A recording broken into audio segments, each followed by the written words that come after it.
اسے مذاکرات کے ذریعے حل کرنے پر زور دیا. اس کے بعد مفتی منیب الرحمان میدان میں آ گئے, پھر جماعت اسلامی کے سراج الحق صاحب نے ان کی حمایت کا اعلان کر دیا, اور پھر نیکسٹ ڈے یعنی 19 تاریخ کو سراج الحق صاحب ایک وفد لے کے باقاعدہ ٹی ایل پی لاہور کے مرکز پہنچے, اور وہاں انہوں نے شہداء کے لیے فاتح خوانی کی اور انہیں یقین دلایا کہ جماعت اسلامی بھی اس کاز میں حرمت رسول کے معاملے میں آپ لوگوں کے ساتھ ہے.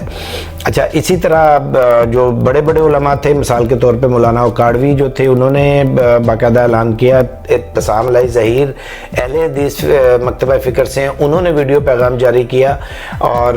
مولانا فضل الرحمان جو تھے وہ بھی ہڑتال میں شامل ہوئے. اور اس طرح ایک ملک گیر کامیاب ترین ہڑتال جو تھی جب ہوئی تو حکومت کو سوچنے پر مجبور کیا انہوں نے کہ جو ہے مذاکرات کا رستہ اختیار کرنا پڑے گا, کیا جائے گا نہیں, کرنا پڑے گا. اچھا, تو اس کے علاوہ صورتحال ایک تو یہ ہوگی کہ مذاکرات کے بارے میں سوچنا شروع ہو گیا, بات چیت شروع ہوگی, اور جو لب و لہجہ سخت تھا فؤاد چودھری اور شیخ رشید صاحب کا, اس میں بھی نرمی آ گئی. لیکن جو تقریر کی عمران خان صاحب نے, اس میں انہوں نے کوئی نرمی نہیں دکھائی. بحیثیت وزیر اعظم یہ ان کا کام بنتا تھا کہ وہ نرمی نہ دکھاتے, باقی لوگ جو نرمی دکھا رہے تھے. تو وزیر اعظم نے اپنے طور پہ جو بھی ان کا نقطہ نظر تھا تحریک لبیک کے والے سے, وہ انہوں نے اسی طرح جیسے پرانا چل رہا تھا انہوں نے واضح کیا. اچھا, اس کے بعد یہ صورتحال جب آ گئی کہ مذاکرات کیے جائیں گے, تو مذاکرات کی ٹیم بن گئی. شیخ رشید تھے, گورنر پنجاب تھے, اور راجہ بشارت صاحب تھے, یہ ہمارے وزیر مذہبی امور جو ہیں نور الحق قادری صاحب تھے. تو یہ سب لوگ, اور انہوں نے جب مذاکرات کیے تو پہلے دن اس بات پہ اتفاق ہوا, پہلا دور جو چلا اس میں اس بات پہ اتفاق ہو گیا کہ کارکنان کو رہا کر دیا جائے گا. کن کارکنان کو رہا کر دیا جائے گا؟ جن پہ دہشت گردی کی دفعات نہیں لگیں. اچھا, دوسرا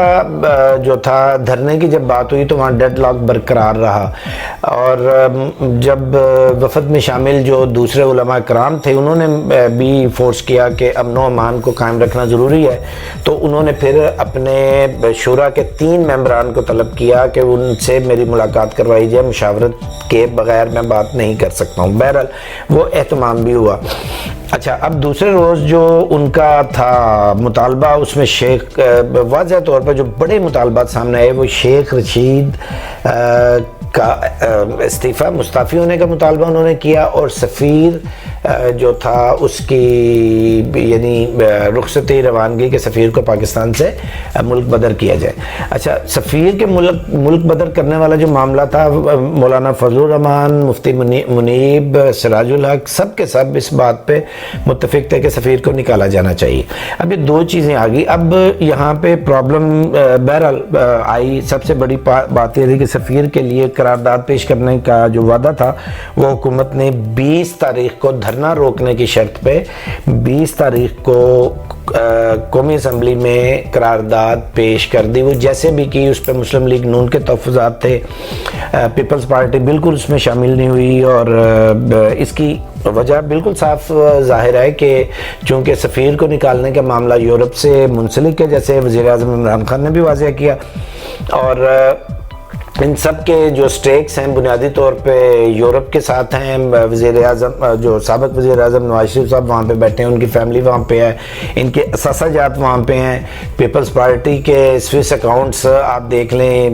برطانیہ میں, امریکہ میں ان کے اثاثہ جات ہیں. اسی طرح سر محل آپ کے سامنے آپ کو معلوم ہوگا کہاں پہ ہے. اسی طرح جو مشیران اور معاونین ہیں عمران خان صاحب کے, ان کے بھی اثاثہ جات سب وہاں پہ ہیں. یہ جو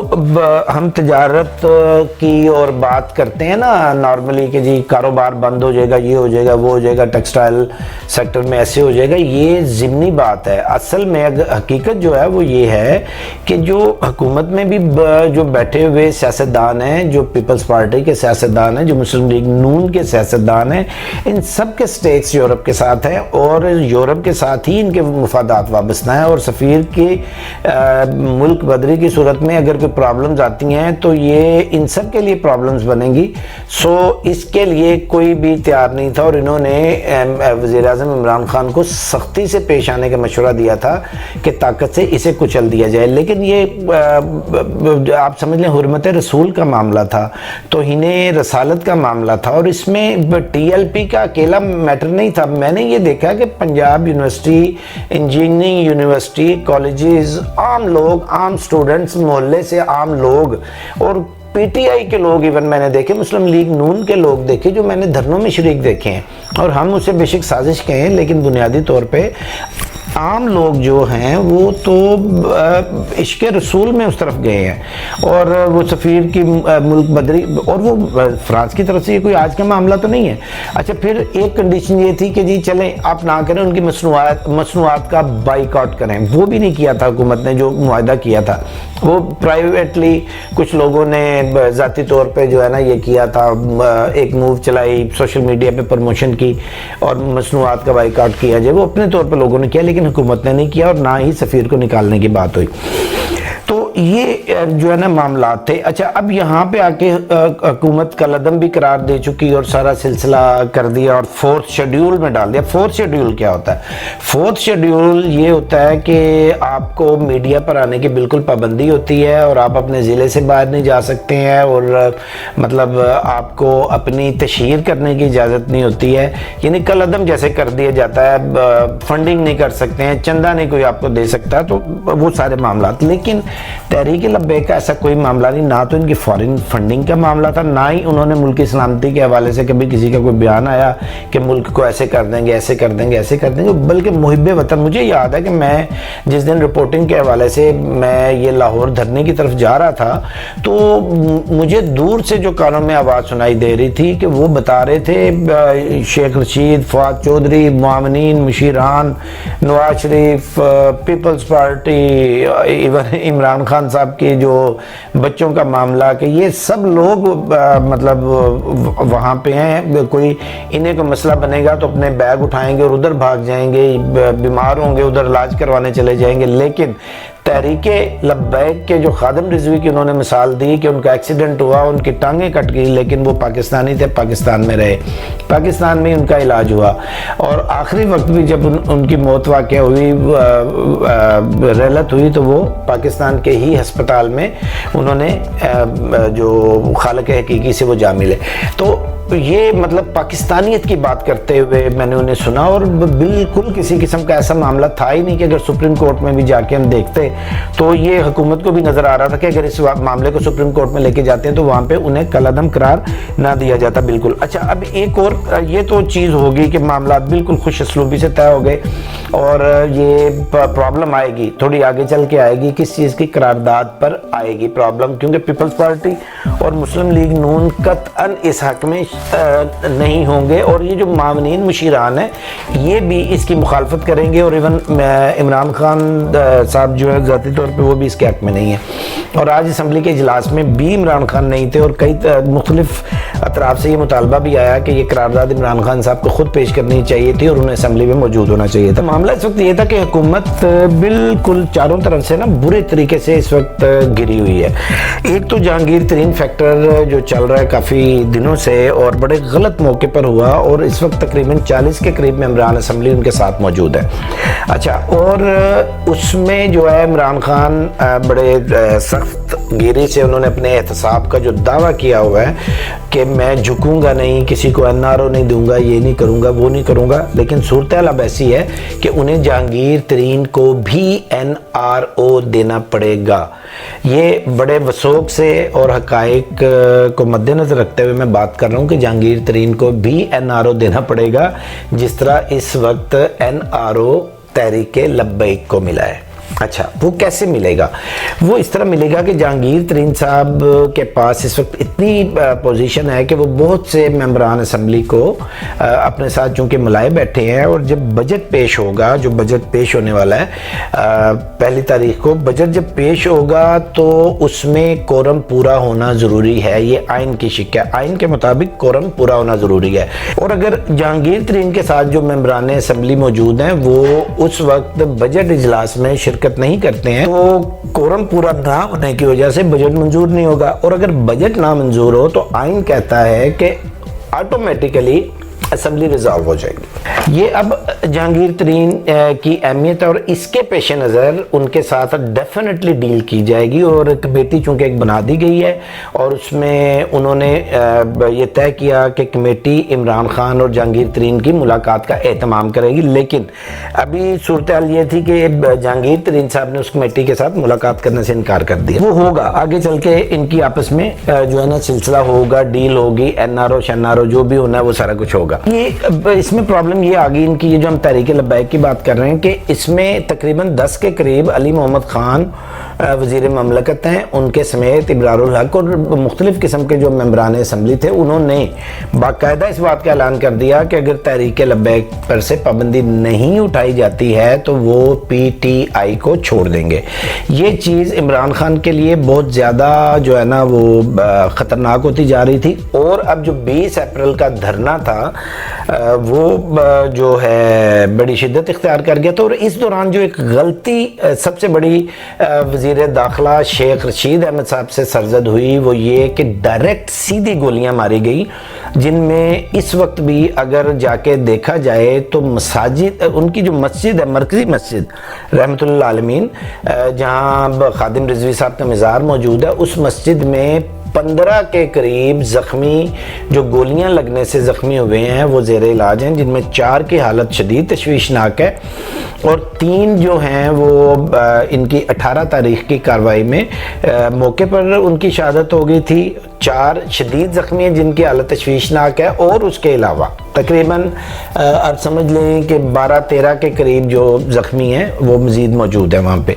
تو یہ جو سچویشن ہوئی اس نے جو عشق رسول کے حوالے سے جو جذبہ ہے نا اور زیادہ بڑھا دیا۔ ہمارے پاس کچھ ایسی آڈیو کالز آئیں، آڈیو ریکارڈنگز، کچھ ویڈیوز، اور میں خود وہاں جا کے میں نے دیکھا جذبہ تحریک لبیک والوں کا کہ وہ عشق رسول میں سرشار ہے، تو وہ مطلب جذبات اس قدر ان کے بڑھ گئے تھے اور دھرنا اس قدر بڑا ہو گیا تھا، اور پھر جو پریشر تھا تمام مذہبی جماعتوں کا تمام اطراف سے، وہ سچویشن جو ہے نا بڑی خراب ہوگی۔ تو یقیناً مطلب مجھے امید ہے کہ اس میں جو ہماری ایجنسیز ہیں، قمر جاوید باجوہ صاحب پاک فوج، انہوں نے بڑا اہم کردار ادا کیا ہوگا۔ رضوی صاحب کو تو انہوں نے رہا کر دیا، اور رضوی صاحب اس وقت اپنے مرکز میں بیٹھے اپنے ساتھیوں کے ساتھ، دوستوں کے ساتھ مشاورت بھی کر رہے ہیں۔ ابھی جو مین دو چیزیں رہ گئی، ایک تو قرارداد میں سفیر کی بے دخلی جو ہے وہ، اور دوسرا شیخ رشید کا استعفیٰ۔ اچھا، اب استعفے سے بات آگے جانے والی ہے۔ آج میری وہاں ٹی ایل پی کے ایک اہم عہدیدار سے بات ہوئی، انہوں نے کہا کہ بات یہاں پہ ختم نہیں ہو رہی ہے، ایک تو سفیر کی بے دخلی قرارداد پیش کر دی گئی ہے، اس میں بات آگے چلے گی جو بھی فیصلہ ہوتا ہے۔ اچھا، اس کے علاوہ انہوں نے کہا کہ شیخ رشید کا استعفیٰ ہر صورت میں ہوگا، اور صرف شیخ رشید کا استعفیٰ ہی نہیں ہوگا، جو لوگ جو شہید ہوئے ہیں پولیس کی فائرنگ میں۔ یہاں سوال یہ پیدا ہوتا ہے کہ جب ماڈل ٹاؤن، سانحہ ماڈل ٹاؤن ہوا تو ایک ہی بات ہر طرف سے آ رہی تھی کہ گولی چلانے کا حکم کس نے دیا؟ شہباز شریف نے دیا، فلاں نے دیا، وزیر اعلیٰ کے پاس وزارت داخلہ تھی، اور وزارت داخلہ اس وقت شیخ رشید صاحب کے پاس ہے، تو یہ حکم جو ہے شیخ رشید صاحب کی طرف سے دیا گیا، یہ بات کی جا رہی ہے۔ تو وہ یہ کہہ رہے ہیں کہ اس کا مقدمہ درج ہوگا اور ہم مقدمہ درج کروائیں گے۔ اب وہ ہو سکتا ہے کہ جو سفیر کی بے دخلی کی طرف سے اگر وہ اسمبلی قانون آئین کے مطابق جو بھی فیصلہ ہوتا ہے وہ بیک فٹ پہ آ جائے یہ تحریک لبیک، لیکن شیخ رشید کے معاملے میں نظر یہ آ رہا ہے کہ وہ بیک فٹ پہ نہیں آئیں گے۔ سو حکومت کو شیخ رشید صاحب کی قربانی دینے کے لیے تیار رہنا چاہیے۔ باقی مقدمات کی جو بات ہے وہ تو آپ جانتے ہیں مقدمات میں کیا ہوتا ہے، پاکستان کی جو سسٹم ہے قانون کا، عدالتوں کا، وہ ایک معمولی سا جو محرر ہوتا ہے جو آپ کی ضمنیہ لکھ رہا ہوتا ہے، جو ایف آئی آر لکھتا ہے، ٹھیک ہے، اس کے ہاتھ میں ہوتا ہے سب کچھ کیسے کرنا ہے۔ تو یہ اگر شیخ رشید صاحب پہ مقدمات ہوں گے تو بڑے بڑے وکیلوں کے مشورے کے ساتھ ہوں گے، ٹھیک ہے، اور وہ اس میں انہیں یقیناً بچا لیا جائے گا۔ کوئی ایسی بات نہیں ہے کہ ان پہ کوئی بہت بڑی آفت آ جائے گی، لیکن سفیر اور شیخ رشید ان میں سے کسی ایک چیز کا انتخاب ہوگا۔ احساس اس طرح ہوتا ہے جو موجودہ حالات ہیں کہ پاک فوج کا کوئی پوزیٹیو رول ہے بیک اینڈ پہ، اسٹیبلشمنٹ جو ہم میڈیا پہ دیکھتے ہیں کہ ہمارے اینکر پرسنز اسٹیبلشمنٹ کرتے نہیں تھکتے ہیں، تو یہ پاسبل ہی نہیں ہے کہ اتنی بڑی سچویشن میں پاک فوج لا تعلق رہی ہو۔ اور بہت ممکن ہے کہ جو مشترکہ طور پہ تمام علماء کرام ان کی حمایت میں، تحریک لبیک کی حمایت میں میدان میں کودے، اس کے پیچھے بھی ایجنسیز کا کردار ہو، اور یہ ایک پوزیٹیو کردار تھا جس سے امن عامہ کی صورتحال خراب نہ ہوئی۔ چونکہ ایجنسیز کا کردار نظر آ رہا تھا لوگوں کو، لہٰذا اس موجودہ صورتحال میں جو کچھ ایسے عناصر جو نظر نہیں آتے ہیں ہمیں، مطلب میں پاک فوج کی طرف یا ایجنسیز کی طرف میرا اشارہ نہیں ہے، بلکہ میرا اشارہ انتشار پھیلانے والے اور فسادی عناصر کی طرف ہے۔ وہ کون ہے، کیا ہے، آنے والا وقت بتا دے گا، لیکن ابھی جو میں بات کر رہا ہوں کہ ابصار عالم جو جنگ گروپ سے جن کا تعلق ہے، اور پیمرا کے سابق چیئرمین بھی رہے اور ایک نامور جرنلسٹ ہیں، ان پر قاتلانہ حملہ، ان کے گھر کے باہر قاتلانہ حملہ ہوتا ہے، جو ایک گولی ان کے پیٹ میں لگتی ہے، اور وہ جو اپنا پہلا بیان ریکارڈ کراتے ہیں وہ ISI پر الزام لگاتے ہیں، اور اس کی وجہ کیا بیان کی جاتی ہے کہ کچھ عرصہ پہلے انہوں نے ISI کے خلاف ایک ٹویٹ کیا تھا۔ اچھا، اگر ہم اس بات کو مان لیں کہ ISI کے خلاف ٹویٹ کے نتیجے میں ISI نے یہ حملہ کروایا، تو یہ قطعاً ممکن نہیں ہے، قطعاً ممکن نہیں ہے۔ وہ اس لیے ممکن نہیں ہے کہ چونکہ ٹویٹ آلریڈی موجود ہے، اور ISI قطعاً ڈائریکٹ اس طرح کی کارروائی کر کے اپنے اوپر خود الزام یا اپنے پاؤں پہ خود کلاڑی تو مارے گی نہیں۔ لیکن بہرحال